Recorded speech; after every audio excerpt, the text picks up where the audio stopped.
Hey there YouTubers, unboxing video time. So should be another power supply. And this one, different brand than I usually buy. You know, we try to stick with EVGA for the most part. We've bought a few Apivias on the channel. We've got some Corsairs. Now this one should be from Aresgame. And there is a special feature about this that I really like, at least for those of us that do a little overclocking. Maybe, you know, sometimes extreme overclocking. So, let's see. Looks like we got a couple things in here, folks. Alright, so let me get this out of the box.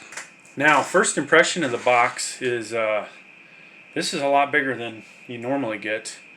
And maybe I'll put one next to it so you can see. So here's a standard size box. So, what does that mean? We'll see in a moment. Either that means there's a lot more cables, or they put more time into packing this. It's not only stands taller, is wider, and is deeper, but it also has a handle. So that's a pretty cool feature, especially considering how heavy some of these can be. So let's go ahead and get it open.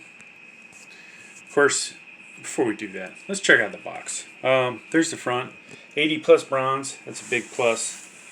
There's the side. What do we got on the back here? Modular design. So I believe this is fully modular. And this, I have a lot of semi-modular. This should be my first fully modular. And we'll talk about that when we get it open, what the significance of that is. Ultra quiet 120 millimeter fan in here. Provides up to 750 watts at 40 degrees Celsius. All these different types of protections it comes with. Stable power with very low electrical ripple. 5-year warranty. That's right, so you want to hold on to that receipt for that. There's some of the information. Looks like it is dual voltage, which, hey, guess what? I'm actually in Africa at the moment. And so we will take advantage of that. There's some of the other information. Once again, the 80 plus. So I did actually buy this, and I was contacted by this company to take a look at a 500 watter, which they sent me. It's sitting at home, and you know what? I thought, hey, since you guys nice enough to send me a product, I will go and buy the 750 watt one, which, you know, where I'm at, I actually need a 750 watter. So it worked out. Kind of a win-win, I think. They're going to get me checking out both of these videos for them, and I obviously get a power supply that I need right now. So here's what's going to be in the box. We'll talk about that in detail. And they've got some safety information, installation. I do have a video on how to install a power supply. Maybe I'll put the link down below if I remember. Alright, so here's your power cord. This is set up for the US, 110 volt, 60 hertz, and the receptacle in there. So unlike the competition, you actually see this is got some packing around it, right? Nice little air cushion.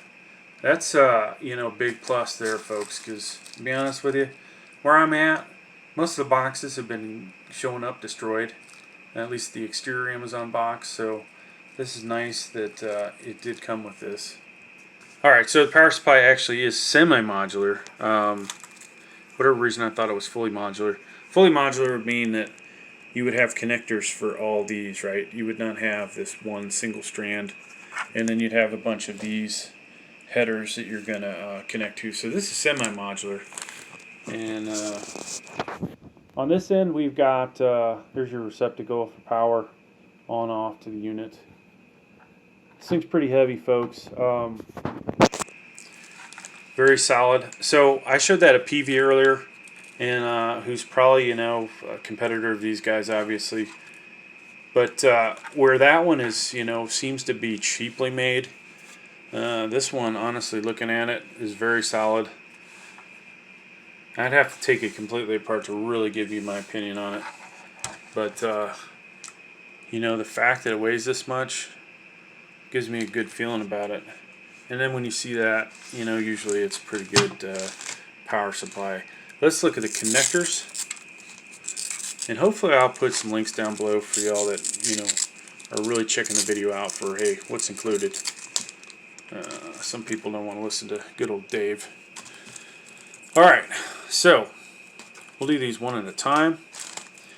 Here is your 24 pin ATX power connector, and this will drop off, so you can do 20, but for the computers I use, it's always 24. Now on this strand we have a Molex SATA power and then another SATA power.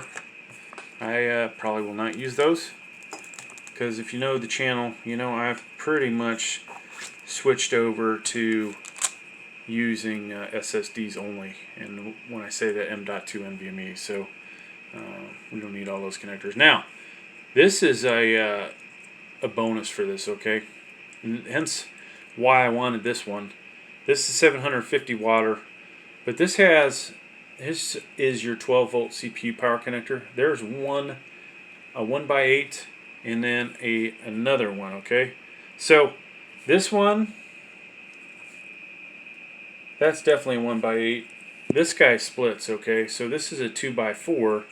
And now why does that matter? Well, quite a few of my motherboards, Z490s and my B550, have a 1x8 plus 1x4. So this is exactly what you want to be able to push it a little bit for extreme overclocking. Now, we're going to look at these cables in a second. Here are the headers that are on the PSU, and you'll see PCI Express and SATA. So we're going to basically, one end of these cables is going to go in there. Alright folks, so this is for the graphics card.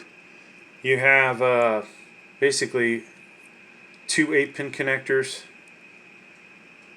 and let's get this right actually.